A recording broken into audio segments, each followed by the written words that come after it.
किसी राज्य में राजा भानु प्रताप का शासन था। वे बहादुर और न्यायप्रिय राजा के रूप में जाने जाते थे, लेकिन उनकी एक बुरी आदत थी। वे सुंदर स्त्रियों के पीछे पागल रहते थे। महल में अनगिनत रानियां और दासियां होने के बावजूद उनका मन नहीं भरता था। राजधानी के बाहर एक छोटे से गांव में मृणालिनी नाम की एक कुम्हारिन रहती थी। वह अपने पति के साथ मिट्टी के बर्तन बनाकर बेचती थी। मृणालिनी की सुंदरता के साथ साथ उसकी बुद्धिमत्ता की चर्चा दूर दूर तक थी। उसके बनाए मिट्टी के बर्तन इतने सुंदर होते थे कि लोग दूर दूर से खरीदने आते थे। एक दिन राजा भानु प्रताप शिकार पर निकले। जंगल में एक हिरण का पीछा करते करते वे उस गांव में पहुंच गए जहां मृणालिनी रहती थी। प्यास लगने पर राजा ने एक झोपड़ी के पास रुकने का फैसला किया। यह झोपड़ी मृणालिनी की थी। वह बाहर चाक पर मिट्टी के घड़े बना रही थी। राजा घोड़े से उतरे और पानी मांगा। जब मृणालिनी ने एक सुंदर मटके में पानी लाकर दिया तो राजा उसकी सुंदरता देखकर मंत्रमुग्ध हो गए। तुम्हारा नाम क्या है? राजा ने पूछा। मृणालिनी, महाराज, उसने सिर झुकाकर कहा। वह राजा को पहचान गई थी। राजा ने चारों ओर देखा। तुम्हारा पति कहाँ है? वे बाजार में बर्तन बेचने गए हैं महाराज, शाम तक लौट आएंगे। राजा की आंखों में एक अजीब चमक आई। तुम बहुत सुंदर हो, मैं तुम्हें अपने महल में रखना चाहता हूं। मृणालिनी समझदार थी। वह जानती थी कि राजा से सीधे मना करना खतरनाक हो सकता था। उसने तुरंत अपनी बुद्धि का इस्तेमाल किया। महाराज, मैं तो एक साधारण कुम्हारिन हूं, आपके महल के योग्य कैसे हो सकती हूं? लेकिन अगर यह आपकी आज्ञा है तो मुझे एक शर्त रखनी होगी। राजा हैरान हुए। शर्त? एक कुम्हारिन राजा के सामने शर्त रख रही है? क्षमा करें महाराज, लेकिन मैं एक पतिव्रता नारी हूं। मुझे अपने पति से पूछना होगा। यदि वे आज्ञा दें तो मैं महल चलूंगी। राजा को यह बात अजीब लगी लेकिन रोचक भी। ठीक है, मैं कल फिर आऊंगा। देखते हैं तुम्हारा पति क्या कहता है। यह कहकर राजा चले गए। शाम को जब मृणालिनी का पति देवदत्त लौटा तो उसने पूरी बात बताई। देवदत्त घबरा गया। यह तो बड़ी मुसीबत है। राजा से कोई कैसे मना करे, लेकिन मैं तुम्हें कैसे जाने दूं? मृणालिनी मुस्कुराई। घबराओ मत, मेरे पास एक योजना है। मृणालिनी ने अपनी योजना देवदत्त को समझाई। पति पत्नी रात भर जागकर तैयारी करते रहे। अगले दिन दोपहर में राजा भानु प्रताप अपने सिपाहियों के साथ मृणालिनी की झोपड़ी पर पहुंचे। इस बार वे पूरी तैयारी से आए थे। सोने के आभूषण और कीमती वस्त्रों से भरी पेटियां साथ लाए थे। मृणालिनी और देवदत्त दोनों बाहर खड़े थे। राजा ने घोड़े से उतरकर पूछा, तो देवदत्त, तुमने क्या सोचा? देवदत्त ने हाथ जोड़े। महाराज, आपकी आज्ञा, सिर आंखों पर, लेकिन मेरी पत्नी ने कुछ शर्तें रखी हैं। शर्तें? राजा की भौहें तनी। कैसी शर्तें? मृणालिनी आगे आई। महाराज, मैं 3 शर्तों पर आपके महल चलने को तैयार हूं। राजा हंसे। बोलो, क्या शर्तें हैं? पहली शर्त, मैं महल में अपने हाथ से बनाए गए 100 मिट्टी के दीपक लेकर जाऊंगी। हर रोज शाम को मैं उन्हें खुद जलाऊंगी। राजा ने सोचा, यह तो छोटी सी बात है। स्वीकार है। दूसरी शर्त? दूसरी शर्त, मुझे महल में अपना चाक और मिट्टी चाहिए। मैं रोज कम से कम 1 घंटा बर्तन बनाने में बिताऊंगी। राजा को यह भी मंजूर था। ठीक है। तीसरी शर्त? मृणालिनी ने गहरी सांस ली। तीसरी शर्त, जिस दिन महल के 100 में से 1 भी दीपक नहीं जलेगा, उस दिन मैं वापस अपने घर लौट आऊंगी और आप मुझे रोकेंगे नहीं। राजा जोर से हंसे। यह कैसी शर्त है? तुम रोज दीपक जलाओगी तो बुझेंगे कैसे? खैर, मंजूर है।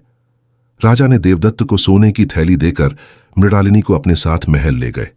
महल में मृणालिनी के लिए एक अलग महल दिया गया। वहां उसके लिए चाक, मिट्टी और सारी सुविधाएं जुटाई गईं। उसी शाम मृणालिनी ने अपने लाए हुए 100 दीपक महल के अलग अलग कोनों में रखकर जलाए। राजा शुरू के कुछ दिन बहुत खुश रहे। मृणालिनी की सुंदरता और उसकी कला दोनों से वे प्रभावित थे। लेकिन मृणालिनी हमेशा व्यस्त रहती, कभी दीपक जलाती, कभी मिट्टी के बर्तन बनाती। एक दिन राजा की सबसे बड़ी रानी, रानी चंद्रमुखी ने मृणालिनी को बुलाया। तुम कौन होती हो राजा का ध्यान भटकाने वाली? रानी गुस्से में बोली। मृणालिनी विनम्रता से बोली, रानी मां, मैं तो केवल एक कुम्हारिन हूं, मैं यहां अपनी मर्जी से नहीं आई। रानी चंद्रमुखी समझदार थीं। उन्होंने मृणालिनी की आंखों में छिपा दुख देख लिया। तुम अपने पति से मिलना चाहती हो? मृणालिनी की आंखें भर आईं। हर पल रानी मां। रानी को मृणालिनी पर दया आई। मैं तुम्हारी मदद करूंगी, बताओ तुम्हारी योजना क्या है।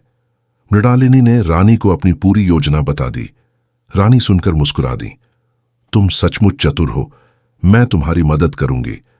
उसी रात से मृणालिनी और रानी चंद्रमुखी ने मिलकर एक योजना पर काम करना शुरू किया। मृणालिनी रोज रात को अपने दीपकों की गिनती करती और उनकी देखभाल करती, लेकिन धीरे धीरे उसने एक काम करना शुरू किया। हर दीपक में उसने एक छोटा सा छेद करना शुरू कर दिया, इतना छोटा कि दिखे नहीं, लेकिन धीरे धीरे तेल रिसता रहे। 1 महीना बीत गया। राजा को लगा कि मृणालिनी अब महल की आदी हो गई है, लेकिन वे नहीं जानते थे कि मृणालिनी क्या योजना बना रही थी। दूसरे महीने में मृणालिनी ने अपनी योजना का अगला हिस्सा शुरू किया। उसने महल की दासियों से दोस्ती की और उन्हें अपनी कहानी बताई। सभी दासियां राजा की अय्याशी से तंग थीं। वे सब मृणालिनी की मदद करने को तैयार हो गईं। मृणालिनी ने महल की सभी दासियों को इकट्ठा किया। उनमें से कई राजा की अय्याशी का शिकार हो चुकी थीं। कुछ को जबरन महल में रखा गया था। बहनों, मेरे पास एक योजना है, मृणालिनी ने कहा, लेकिन इसके लिए मुझे आप सबकी मदद चाहिए। एक दासी ने पूछा, क्या करना होगा हमें? आज से 15 दिन बाद की रात तुम सबको मेरे दीपकों के पास से गुजरते हुए गलती से उन्हें छू देना है।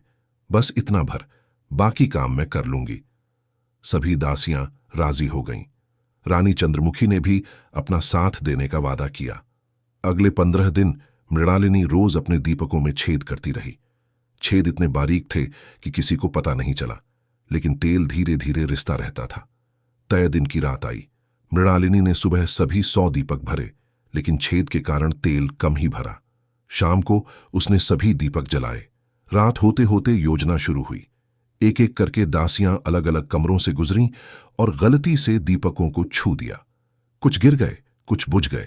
रानी चंद्रमुखी ने भी अपने कक्ष के पास रखे 10 दीपक बुझवा दिए। आधी रात तक महल के 100 में से एक भी दीपक नहीं जल रहा था। सुबह होते ही मृणालिनी ने राजा को बुलावा भेजा। राजा नींद में थे, लेकिन मृणालिनी का संदेश सुनकर उठे। महाराज, कल रात मेरा एक भी दीपक नहीं जला। शर्त के अनुसार मुझे अब अपने घर लौटने की आज्ञा दीजिए। राजा चौंके। यह कैसे हो सकता है? तुमने तो सभी दीपक जलाए थे। महाराज, आप पूरे महल में देख लीजिए, एक भी दीपक नहीं जल रहा। राजा ने सिपाहियों को भेजकर पूरे महल की जांच करवाई। सच में एक भी दीपक नहीं जल रहा था। राजा क्रोधित हुए। यह साजिश है, किसी ने दीपक बुझाए हैं। मृणालिनी शांत स्वर में बोली, महाराज, शर्त में यह नहीं था कि दीपक कैसे बुझे। शर्त यह थी कि जिस दिन 100 में से एक भी दीपक नहीं जलेगा, मैं लौट जाऊंगी, और आप राजा हैं, अपने वचन के पक्के। राजा दुविधा में फंस गए। दरबार के सभी मंत्री और दरबारी इकट्ठे हो गए थे। राजा अगर अपने वचन से मुकर जाते तो उनकी प्रतिष्ठा मिट्टी में मिल जाती। प्रधानमंत्री आगे आए। महाराज, एक राजा अपने वचन से बड़ा नहीं होता। आपने शर्त मानी थी। राजा के पास कोई चारा नहीं था। मन मारकर उन्हें मृणालिनी को जाने की आज्ञा देनी पड़ी। मृणालिनी ने रानी चंद्रमुखी और सभी दासियों को धन्यवाद दिया और अपने गांव लौट आई। देवदत्त उसका बेसब्री से इंतजार कर रहा था। दोनों ने एक दूसरे को गले लगा लिया। तुमने कर दिखाया, देवदत्त खुशी से बोला। लेकिन कहानी यहीं खत्म नहीं हुई। राजा भानु प्रताप मृणालिनी को भुला नहीं पाए। उन्हें पहली बार किसी स्त्री ने इतनी चतुराई से हराया था। वे कभी गुस्से में होते, कभी हैरान, तो कभी प्रभावित। एक दिन राजा ने फिर से मृणालिनी के गांव का रुख किया, लेकिन इस बार वे अकेले आए, बिना किसी सिपाही के। मृणालिनी अपनी झोपड़ी के बाहर बर्तन बना रही थी। राजा को देखकर वह सतर्क हो गई। महाराज, आप यहां? राजा घोड़े से उतरे। उनके चेहरे पर इस बार वासना नहीं, बल्कि कुछ और ही भाव था। मृणालिनी, मैं तुमसे कुछ पूछने आया हूं। पूछिए महाराज। तुमने वह सब कैसे किया? तुम एक साधारण कुम्हारिन होकर एक राजा को कैसे हरा दी? मृणालिनी मुस्कुराई। महाराज, मैं कमजोर हूं, आप शक्तिशाली हैं, लेकिन बुद्धि ताकत से बड़ी होती है, और सबसे बड़ी बात, सत्य और धर्म हमेशा जीतते हैं। राजा चुप रहे, फिर बोले, तुमने मुझे एक महत्वपूर्ण सबक सिखाया है, लेकिन मेरे मन में अब भी एक सवाल है। क्या सवाल महाराज? अगर मैं फिर से तुम्हें महल बुलाऊं तो? मृणालिनी का चेहरा गंभीर हो गया। तो महाराज, मुझे फिर से कोई योजना बनानी पड़ेगी, लेकिन इस बार शायद। तभी वहां एक बूढ़ी औरत आई। वह राजा के सामने गिर पड़ी। महाराज, मेरी बेटी को वापस कर दीजिए। आपने उसे 6 महीने पहले महल में बुलाया था, तब से उसका कोई पता नहीं। राजा चुप रहे। ऐसी कई लड़कियां थीं जिन्हें राजा महल बुला लेते थे और फिर भूल जाते थे। मृणालिनी ने मौका देखा। महाराज, यह देखिए, आपकी अय्याशी कितने परिवारों को बर्बाद कर रही है। राजा भानुप्रताप ने बूढ़ी औरत की तरफ देखा। उनके चेहरे पर पहली बार शर्म के भाव आए। तुम्हारी बेटी का नाम क्या है? राजा ने धीरे से पूछा। सुलोचना महाराज, वह फूल बेचने महल गई थी, आपने उसे रोक लिया। राजा को याद आया, सुलोचना एक सुंदर लड़की थी। राजा ने उसे महल में रख लिया था, लेकिन कुछ दिनों बाद भूल गए। मृणालिनी ने मौका देखकर कहा, महाराज, क्या मैं आपसे एक बात कह सकती हूं? राजा ने सिर हिलाया। महाराज, आप एक महान राजा हैं। आपकी प्रजा आपसे न्याय की उम्मीद करती है, लेकिन आप खुद अन्याय कर रहे हैं। हर वो लड़की जिसे आप महल बुलाते हैं, उसका परिवार तबाह हो जाता है। राजा ने गहरी सांस ली। तुम ठीक कह रही हो मृणालिनी, लेकिन अब मैं क्या करूं? मृणालिनी ने सोचा, फिर बोली, महाराज, अगर आप सचमुच बदलना चाहते हैं तो मैं आपकी मदद कर सकती हूं। कैसे? महल चलिए, मैं आपको कुछ दिखाती हूं। राजा, मृणालिनी, देवदत्त और वह बूढ़ी औरत सभी महल की ओर चल पड़े। महल पहुंचकर मृणालिनी ने सभी दासियों और रानियों को इकट्ठा किया। वहां लगभग 70 स्त्रियां थीं। कोई राजा की रानी थी, कोई दासी, कोई नर्तकी। सभी राजा की इच्छा के खिलाफ वहां थीं। महाराज, इन सब से पूछिए, कौन अपनी मर्जी से यहां है? राजा ने देखा, ज्यादातर स्त्रियों के चेहरे पर दुख और निराशा थी। केवल 3-4 रानियां थीं जो खुश थीं, बाकी सब मजबूरी में थीं। एक युवती आगे आई, वह सुलोचना थी। महाराज, मैं घर जाना चाहती हूं। मेरी शादी तय हो चुकी थी। मेरा मंगेतर मेरा इंतजार कर रहा है। एक और दासी बोली, महाराज, मेरे बूढ़े माता पिता मेरे बिना अकेले हैं। एक एक करके लगभग 50 स्त्रियों ने अपनी व्यथा सुनाई। राजा सुनते रहे। उन्हें पहली बार एहसास हुआ कि उन्होंने कितनी जिंदगियां बर्बाद की थीं। मृणालिनी बोली, महाराज, आप एक काम करें। जो भी स्त्री अपने घर जाना चाहती है, उसे सम्मान के साथ विदा करें। उसके परिवार को हर्जाना दें, और जो यहां रहना चाहती हैं, उन्हें रहने दें। राजा ने सोचा, फिर प्रधानमंत्री को बुलाया। आज से यह नियम लागू होता है, जो स्त्री जाना चाहे उसे सम्मान से विदा किया जाए। उसके परिवार को 500 स्वर्ण मुद्राएं दी जाएं। सभी स्त्रियों के चेहरे पर खुशी छा गई। अगले सप्ताह में लगभग 40 स्त्रियां अपने घर लौट गईं। लेकिन मृणालिनी की योजना यहीं खत्म नहीं हुई। उसने राजा से कहा, महाराज, यह तो सुधार की शुरुआत है। असली बदलाव अभी बाकी है। और क्या करना है? राजा ने पूछा। महाराज, आपको प्रण लेना होगा कि अब आप किसी भी स्त्री को उसकी मर्जी के बिना महल नहीं बुलाएंगे। यह राजा के लिए मुश्किल था, लेकिन मृणालिनी की बात में सच्चाई थी। राजा ने सोचा, अगर मैं सच्चा राजा हूं तो मुझे अपनी कमजोरी पर काबू पाना होगा। मैं प्रण लेता हूं, राजा ने दरबार में घोषणा की। आज से मैं किसी भी स्त्री को उसकी इच्छा के विरुद्ध महल नहीं बुलाऊंगा। पूरे दरबार में तालियां बजीं। प्रजा को विश्वास नहीं हो रहा था कि राजा सच में बदल रहे हैं। लेकिन कुछ दिनों बाद एक नई समस्या आई। राजा का छोटा भाई राजकुमार विक्रमादित्य शिकार से लौटा। वह भी अपने भाई की तरह ही अय्याशी में लिप्त रहता था। जब उसने सुना कि राजा ने ऐसा प्रण लिया है, तो वह हंसा। भाई साहब, आप एक कुम्हारिन की बातों में आ गए। राजा होकर भी डर गए। राजा भानुप्रताप को गुस्सा आया, लेकिन उन्होंने संयम रखा। विक्रम, यह डर नहीं, समझदारी है। मृणालिनी ने मुझे सही राह दिखाई है। मुझे नहीं चाहिए कोई सही राह, विक्रमादित्य बोला। मैं तो वही करूंगा जो मुझे अच्छा लगता है। अगले दिन विक्रमादित्य एक व्यापारी की बेटी को जबरन अपने महल ले आया। व्यापारी राजा के पास फरियाद लेकर पहुंचा। राजा दुविधा में फंस गए। वह अपने भाई को कैसे रोकें? खबर मृणालिनी तक पहुंची। वह फिर से महल आई। महाराज, आपने प्रण लिया था, लेकिन आपके भाई वही कर रहे हैं जो आप पहले करते थे। अगर आप सच्चे राजा हैं तो आपको अपने भाई को भी रोकना होगा। राजा ने कहा, लेकिन वह मेरा भाई है। मैं उसे कैसे? मृणालिनी ने टोका। महाराज, न्याय में रिश्ते नहीं देखे जाते। अगर आप अपने भाई को नहीं रोकेंगे तो आपका प्रण बेईमानी है। राजा समझ गए। उन्होंने विक्रमादित्य को दरबार में बुलाया। विक्रम, तुमने जो किया वह गलत है। उस लड़की को तुरंत वापस भेजो और व्यापारी से माफी मांगो। विक्रमादित्य क्रोधित हो गया। आप मुझे आदेश दे रहे हैं? मैं राजकुमार हूं और मैं राजा हूं। भानुप्रताप दृढ़ता से बोले। अगर तुमने मेरा आदेश नहीं माना तो तुम्हें राज्य छोड़ना होगा। यह सुनकर सभी हैरान रह गए। राजा ने अपने ही भाई को धमकी दी थी। विक्रमादित्य के चेहरे पर गुस्सा और अपमान के भाव आए। पूरे दरबार के सामने उसके भाई ने उसे धमकी दी थी। ठीक है महाराज, विक्रमादित्य ने व्यंग्य से कहा, मैं वह लड़की वापस कर देता हूं, लेकिन याद रखिए, एक दिन आपको भी अपनी कमजोरी का सामना करना पड़ेगा। यह कहकर विक्रमादित्य दरबार से चला गया। उसने व्यापारी की बेटी को वापस भेज दिया, लेकिन उसके मन में बदले की आग जल रही थी। कुछ दिन शांति रही। राजा भानुप्रताप अपने प्रण पर कायम रहे। प्रजा में उनकी इज्जत बढ़ने लगी। लोग कहने लगे, देखो हमारा राजा कैसे बदल गया है। मृणालिनी भी अपने गांव लौट गई। वह और देवदत्त खुशी खुशी अपना काम करते रहे। लेकिन विक्रमादित्य चुप नहीं बैठा। उसने कुछ भ्रष्ट मंत्रियों को अपने साथ मिला लिया। ये वही मंत्री थे जो राजा की अय्याशी से फायदा उठाते थे। महल में स्त्रियां लाने के बदले घूस लेते थे। एक रात विक्रमादित्य ने गुप्त सभा बुलाई। मंत्रियों, मेरे भाई कमजोर हो गए हैं। एक कुम्हारिन के कहने पर वे अपना स्वभाव बदल रहे हैं। यह राज्य के लिए अच्छा नहीं है। एक मंत्री बोला, राजकुमार, आप क्या चाहते हैं? मैं चाहता हूं कि मेरे भाई फिर से वही बने जो पहले थे, या फिर सिंहासन मुझे मिल जाए। सभी सन्न रह गए। यह तो विद्रोह की बात थी।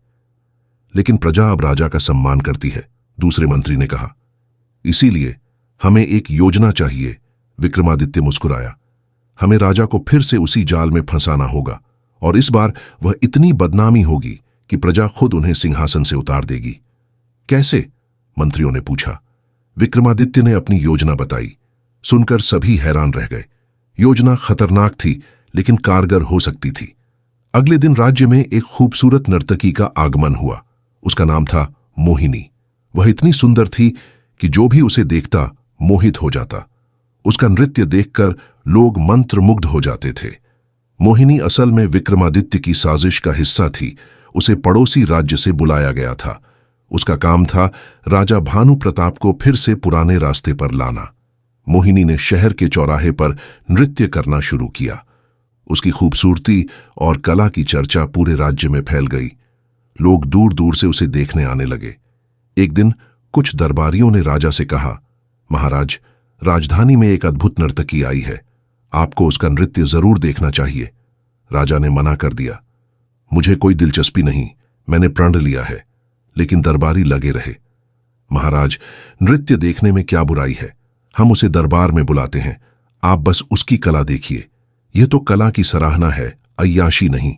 राजा ने सोचा, हां, यह तो सही है। नृत्य देखना कोई पाप नहीं। ठीक है, उसे दरबार में बुलाओ। यह सुनकर विक्रमादित्य मुस्कुराया। उसकी योजना का पहला कदम सफल हो गया। अगले दिन मोहिनी दरबार में आई। उसने ऐसा मनमोहक नृत्य किया कि सभी दरबारी मंत्रमुग्ध हो गए। राजा भी उसकी कला से प्रभावित हुए। नृत्य खत्म होने पर राजा ने कहा, वाह, तुम्हारी कला अद्भुत है। तुम्हें इनाम में 100 स्वर्ण मुद्राएं दी जाती हैं। मोहिनी ने सिर झुकाया। धन्यवाद महाराज, लेकिन मुझे इनाम नहीं, बस आपका आशीर्वाद चाहिए। क्या मैं कल फिर आ सकती हूं? राजा ने सोचा, इसमें क्या बुराई है। हां, आ सकती हो।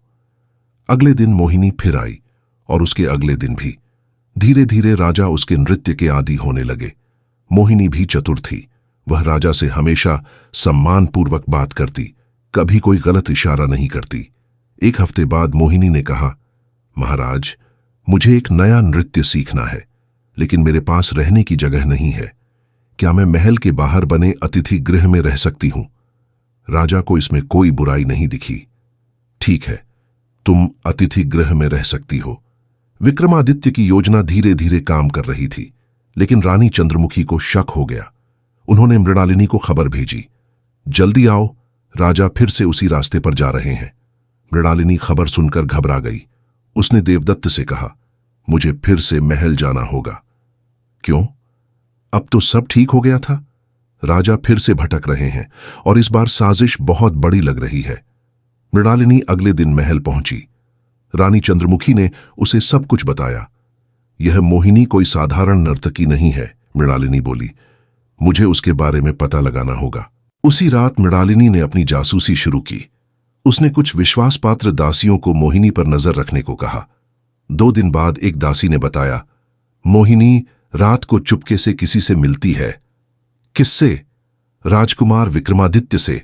मृणालिनी को सब समझ आ गया। यह विक्रमादित्य की साजिश थी।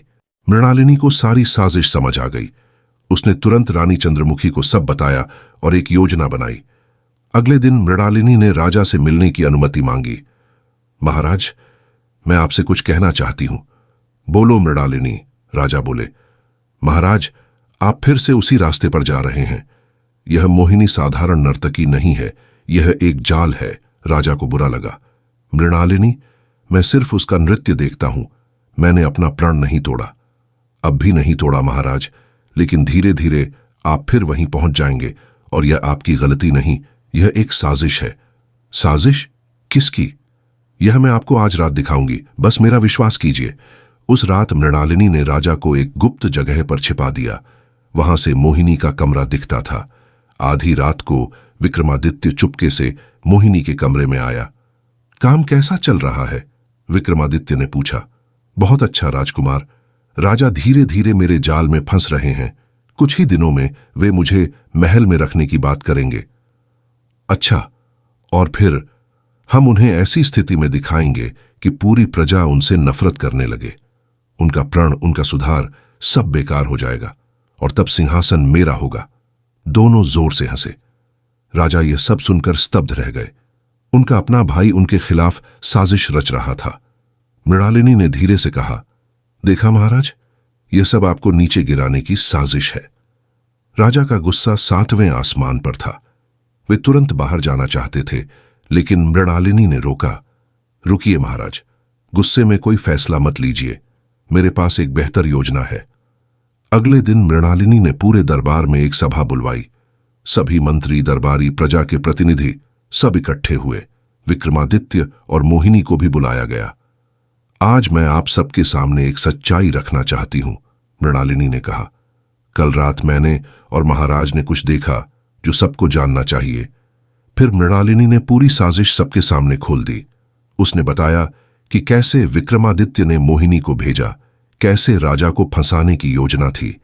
विक्रमादित्य घबरा गया। यह झूठ है, इसके पास कोई सबूत नहीं। तभी वे दासियां आगे आईं जिन्होंने विक्रमादित्य को मोहिनी के कमरे में जाते देखा था। फिर वे भ्रष्ट मंत्री भी स्वीकार कर गए जो साजिश में शामिल थे। मोहिनी राजा के पैरों में गिर पड़ी। महाराज, मुझे माफ कर दीजिए। राजकुमार ने मुझे मजबूर किया था। उन्होंने मेरे परिवार को धमकी दी थी। राजा भानुप्रताप ने गहरी सांस ली। विक्रम, तुम मेरे भाई हो, लेकिन तुमने राज्य के खिलाफ साजिश की। तुम्हें सजा मिलनी चाहिए। पूरा दरबार चुप था। लेकिन राजा ने आगे कहा, मृणालिनी ने मुझे क्षमा और न्याय का पाठ पढ़ाया है। विक्रम, मैं तुम्हें माफ करता हूं, लेकिन तुम्हें 3 साल के लिए राज्य छोड़कर तीर्थ यात्रा पर जाना होगा। जब तुम सुधरकर लौटोगे तभी वापस आ सकते हो।